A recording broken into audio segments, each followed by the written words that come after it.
Good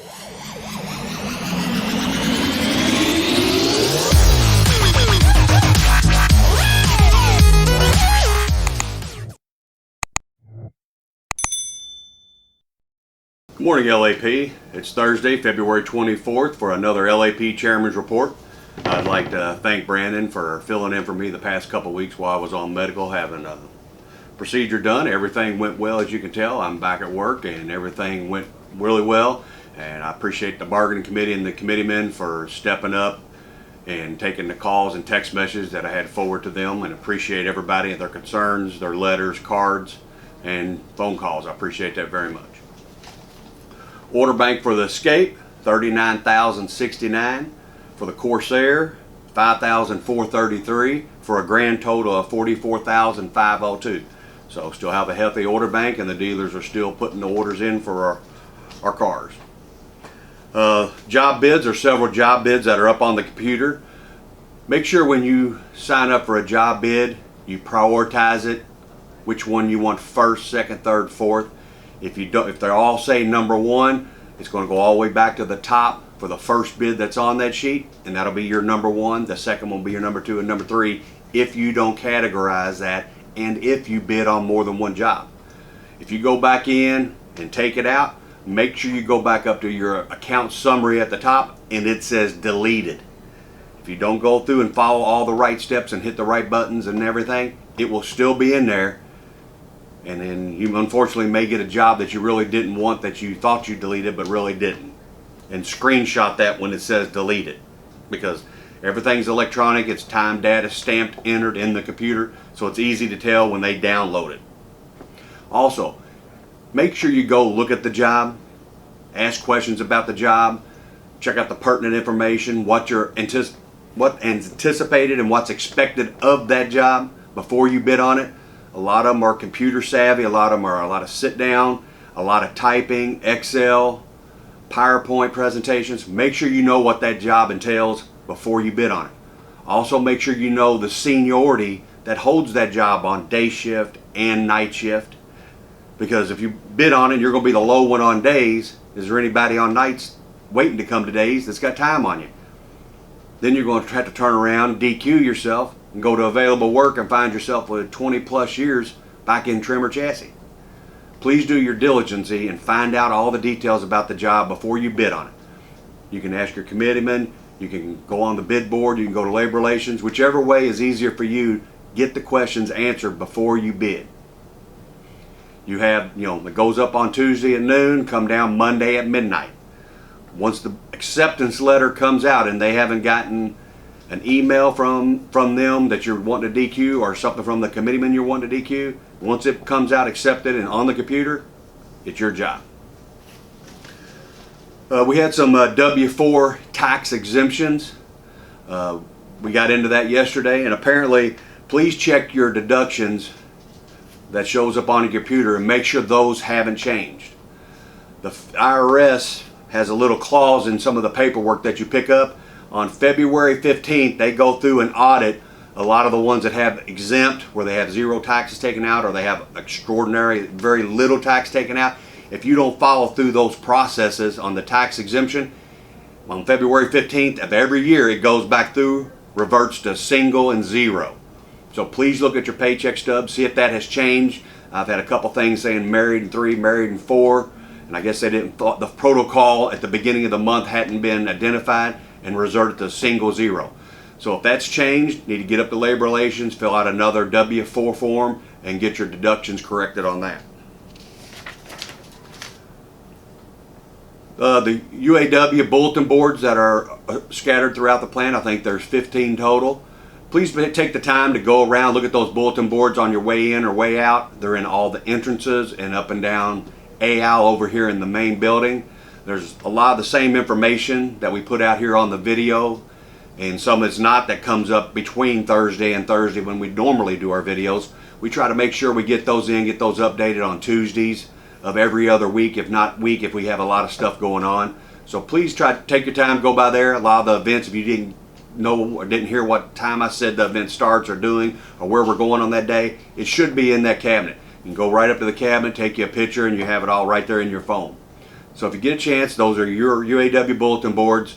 If you'd like to see some stuff on there, please shoot us an email or something that you think is important that all the members would like to know. We'll try to get that in the bulletin boards and keep everybody informed. Unemployment. Unemployment, you know how you always seem to get letters in the mail at every single layoff. We get some, most of them just say Ford has opened a claim for you, or you have a claim open right now. Most of us look at it, throw it away. Well, some of those are not just saying you open a claim. Some of those are information requested from the unemployment office about why you're laid off. And a lot of it's just simple information that, you know, I'm not working at Ford. No, I'm not looking for another job because I work at Ford. It's a temporary layoff, and you just have to answer their questions. The bad thing is, if you take that letter, you throw it away, you didn't answer their questions. They're going to send out another letter in about a month and say, this is your second chance and deadline. And then all of a sudden, you're not getting your unemployment. That's because those letters went unanswered, not once, not twice, or a third time. Then you need to file an appeal. You'll get a letter about an appeal, and then you got to appeal, set up either a phone appointment, a computer appointment, or go in person, set something up and plead your case to get your unemployment. Because, you know, sub's not going to pay until unemployment makes a final decision, and then you're not going to get 100% sub. You'll get the sub that you would have got if they would have paid you out the maximum. So make sure you at least open up those letters, read them, make sure that's all it is something saying a claim's been opened, and not wanting additional information before you toss it. Any questions or whatever, you feel free to bring it up here if it's something different that you didn't know. We'll try to help you and walk you through it, but get that set up, open each one of those. The Act of God, we got Act of God Level 2 was granted for second shift for Friday, February the 4th. Those that came to work should have received their short work week this week. Should have happened last week. Labor failed to get anything entered in the computer. That's being addressed with the management team, because, you know, a lot of emails, which we appreciate, were sent to the management team as well as the union. As much as we can flood their system with it, because it's their problem, they'll get something done. If you're missing overtime that was caused by that short work week, that'll be on next week's check. Ford system's an old system and adequate. It will not do multiple things in 1 week. Because if you try to do 2 things in 1 week, you cancel out and it don't do anything. So the short work week will be paid this week. If you're owed any overtime, I think there was 104 employees. Those will get their overtime adjustment. You'll see that on the next week's check. With that Act of God Level 2, all the ones that came in that were coded AWOL the first time around should be G-coded. If you hadn't been G-coded and you see that's still on your record, please go to Labor Relations and they'll get that changed immediately.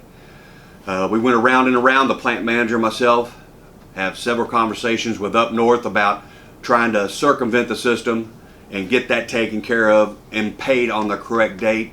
It's a big argument and fight that's going on up north right now to try to get that done, because if we don't win the Act of God, they're not going to want to pay short work weeks, so they're figuring we don't want to do anything. So we're trying to help that and expedite that process. But from this point going forward, anybody that comes in and we get sent home because we cannot run will be G-coded and not AWOL for that other period. We get the Act of God, short work week will be, the code will be changed, short work will be paid for those individuals that came into work, and depending on what level, what's going to happen with the other ones that didn't make it into work. State of emergency, there was a lot of questions exactly, you know, hey, the governor called state of emergency. I just want to try to make everybody understand the state of emergency sounds like a great word, but that's not what it means for the state. All that does is free up state, local, and federal funds. It's like if you got a big pie, everything normally comes out of one piece of the pie. But once he says state of emergency, now the money gets to be used from a different set of pie. For your federal emergency, you can bring in the National Guard now, FEMA, your emergency task force. What was my other one? Homeland Security involvement. And all the government agencies have to start coordinating. That's all that means. That means now we can touch all these other resources if we need them to come in and help the state get out from underneath whatever the disaster is. Tornado, snow, weather, ice, or whatever it may be. All that is freeing up funding in a different area if it's needed in local and state government. So it doesn't mean state of emergency, nobody goes to work, go out and buy all the toilet paper you can buy. COVID, testing at the hall will continue through March 4th. And then testing is slowed down to about 50 people. So March 4th will be the last day wild health testing will be over at the UAW hall. So then we'll have to find somewhere else to get people to go testing if you feel that you have COVID. They're going to do vaccines at the LAP hall also, only on Wednesday, March 2nd from 1 to 4 p.m. for anyone that wants to come get their vaccine. If you have your card, bring your card with you and you can get your first dose, second dose, or your booster, whichever one you're still missing or haven't gotten yet. All those at the hall on March 2nd. Plant cases have been extremely low. I think we're at below 10 for this past week, which is great. So hopefully the plant keeps declining in the way it is right now, and our percentage keeps dropping. No more variants come out, and we can get out of these masks. Ford and the International UAW have been having conversations every week, and my international rep shoots me a text, hey, there's no changes this week. So he stays in contact with us, and everybody's talking, everybody wants out of the mask. So hopefully, maybe by the end of the March or middle of March, maybe we'll get some resolve and we can get out of these masks and all be voluntary for the ones that still want to wear them. The gyms, as you know, the gyms have been open, and I have to commend all the employees that go in there and use the facility. Have done a great job. It's been audited several times. They're wearing their masks. The equipment's getting wiped off before and after. We got the JLL has been in there doing a good thorough cleaning and helping spray things down, wipe things off. Everybody's filling out their waiver forms. So we appreciate it. Stuff like that will keep our gym open and keep everybody able to use it. So keep up the good work. Profit sharing allocation. Currently we still don't have the multiplier for each compensated hour at a figure. As we get that, I'll make sure I get that out to everybody. The deadline to change your profit sharing allocation in your TESPI is tomorrow, Friday, February 25th at 4 p.m. Go to your bonus election tab in your TESPI account and change that. Remember, if you put 100% of your TESPI, 100% of your bonus into TESPI, your next work check that you get is going to have additional Social Security, state and local taxes taken out of that for that amount. So what you may be thinking you're going to get a $800 check, and you just put, $3-4 grand in your TESPI account. Well, now you don't get it. You won't have a check because the Social Security, state and local taxes are going to come out of that, and you won't have a check. So the best thing to do is put 85% in and get a check for 15%. So there's at least a little bit, and usually it works out close to being even with the taxes that are taken out. You may get a check for 20 bucks or so. Or if you only want to put 80 in, just make sure you got some sort of deduction in there in the variance to make sure you have enough money coming to you in cash for taxes.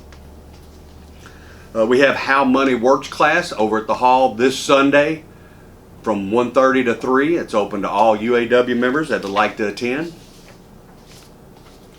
As you know, we're going to be in a rebalance pretty much the whole year. Deadline is going to be October 23rd. Please follow the process that's on your OIS. Try not to cut any corners. If you're supposed to be using, a guide, a helping, something sticking in there, please use all the tools necessary. The company, as every year, they're going to attempt to cut out as many jobs as they can. Don't give them any reason to look at your job. Stay busy, put your phones up, the books, papers, whatever. Look around, make sure, see who's watching you. They're standing out in the aisle, they see you standing around not doing nothing in between units. There's bells going to go off in their head and say, hey, I think we can bring something over here. So pay attention to your surroundings, do your job. We're going to make sure the company follows all the rules with having their sit downs, their coaching councils, talking to everybody, getting out, making sure our studies are right. But when you have your sit down, look at your study, go through your study. Write any questions down you may have about the job or the study if it's wrong, your OIS if it's wrong. If you have stuff on your job that you've been trying to get fixed for months or years, now's the time. List that in there. Hey, I need my rack, my stock don't roll on my roller rack. The platform's loose, it dips here. Now's the time to get everything fixed on that job the way you want it. But follow the process exactly how they methodize you and give you. Let them be the ones to tell you exactly how to do it. If they were the ones that want to add work, make them figure it out. We'll be in this fight together till then, so keep up the good work. So one of the things that we've been working on here behind the scenes, we're going to do an LAP Chairman's Quiz, which there will be a link on this video, and it'll probably come out after the video gets downloaded. We'll have a link to the LAP Chairman's Quiz.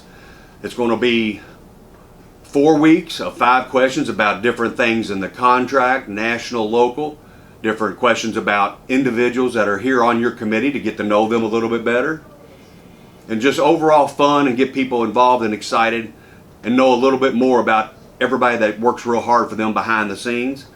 We're going to have a winner at the end of every 4 weeks, which I'll announce the winner. Then we'll have the next round of questions come on after that 4 weeks. There'll be a monthly winner. Your prize is going to be a gift certificate at one of the local restaurants. And if we have got multiple winners with the same score, we'll have a drawing for whoever that winner is, and we'll announce it on the video. We'll bring the gift certificate out and get your picture.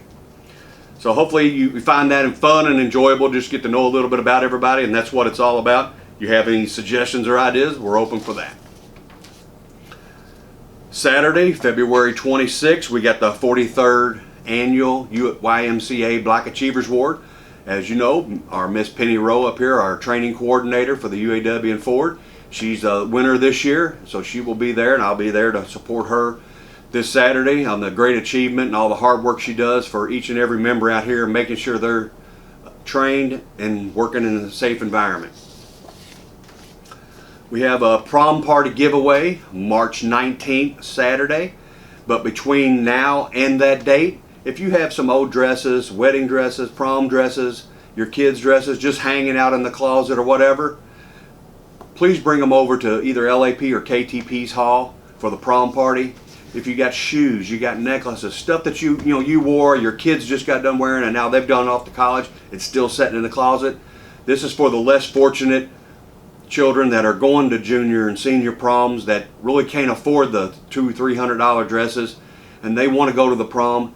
It's our opportunity to dress our community and make them proud and make them look very pretty, going to what they've been anticipating for all these years. If you've never been to it, it's a great event, and to see the faces on some of these young women just light up when they see, I get to wear this dress, I was going to wear this, I get to wear this, I get to wear these shoes. I got the gloves going on, I got the jewelry, I got the earrings. It's very nice, very heartwarming. So if you have anything laying around your closet, please drop those off at the hall. The Wesley House Community SIP, they're needing volunteers are needed for their spring cleaning day. Saturday, March 5th, 9 a.m. to 3 p.m. Lunch will be provided, and that's 5114 Preston Highway. So you get over there, they're going to do different things from cleaning up, from landscaping to painting, and small repairs here and there around their center in their house. One of the new things we just got is Build Barbecue and Bourbon for our veterans. The first 100 veterans to sign up for our Build Barbecue and Bourbon by March 26th. We got 4 different flight options with 25 people in each end. You're going to be able to make a small wooden American flag. I think it's 6 by 10 or 8 by 10 out of wooden barrels, painted and stained up and everything. You'll get the opportunity to make that right off the bat. So if you want to participate in that, please check out the cabinets. You can take a picture, and it'll also be posted on the LAP UAW site for the Bourbon Barbecue. AAA is giving local UAW 862 retirees and employees a discount for $42 a year. So if you want to get on that and start saving, please contact them and let them know you're a UAW employee. Kings Island has also sent us a discount for UAW Local 862. Tickets are only $38.99. You can log in online. Visit kingsisland.com/save. Username is going to be KI UAW Local 862. All together. Password BANSHEE. BANSHEE. Lastly, the ONC Hammond Scholarship Program is up in force, and we have the applications down here in our office and also at the hall. So each scholarship pays $1,000 per semester in increments for 1 year. So if you get a chance, have your student apply for that, and maybe there'll be an opportunity to save you some more money. I'd like to thank everybody on behalf of the UAW and myself, and God bless.